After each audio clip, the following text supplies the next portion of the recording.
Assalamualaikum warahmatullahi wabarakatuh. Selamat datang di video presentasi kami. Perkenalkan, nama saya Ganis Karlarai dan rekan saya Mutiara Bunga Azahra dari Program Ilmu Hukum Universitas Muhammadiyah Yogyakarta. Pada video ini, kami akan membahas mengenai reformasi agraria dan pengelolaan sumber daya alam di Indonesia, analisis kasus dan perbandingan internasional. Indonesia memiliki kekayaan sumber daya alam yang sangat besar, mulai dari kehutanan, pertambangan, hingga perkebunan. Pasal 33 ayat 3 UUD 1945 menyatakan bahwa sumber daya alam harus digunakan sebesar-besarnya untuk kemakmuran rakyat. Namun, dalam praktiknya masih banyak terjadi eksploitasi sumber daya alam yang menyebabkan kerusakan lingkungan, konflik lahan, dan ketimpangan sosial. Salah satu contohnya adalah aktivitas pertambangan batu bara di Kalimantan. Penelitian kami menggunakan metode yuridis normatif dengan pendekatan perundang-undangan, konseptual, dan komparatif. Kami juga membandingkan sistem pengelolaan SDA di Indonesia dengan Brazil dan Norwegia.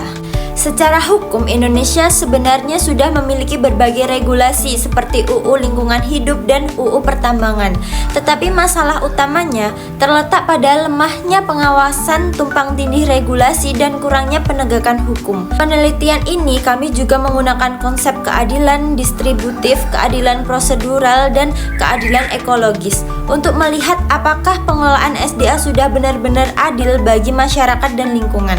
Oke, baik. Terima kasih Ganis. Jadi bersama saya Mutiara, saya akan melanjutkan apa yang telah Ganis sampaikan di sebelumnya, bahwasanya Kalimantan itu menjadi salah satu pusat pertambangan batu bara terbesar di Indonesia. Namun, di balik keuntungan ekonomi tersebut terdapat dampak lingkungan dan sosial yang cukup serius, seperti deforestasi, pencemaran sungai, dan hilangnya tanah masyarakat adat Dayak. Oke, kemudian selanjutnya kami menemukan beberapa persoalan utama, yaitu yang pertama itu ada AMDAL. Apa sih AMDAL itu? Nah, AMDAL itu sering hanya menjadi formalitas administratif. Kemudian yang kedua ada banyaknya lubang tambang yang tidak diklemasi dan membahayakan masyarakat.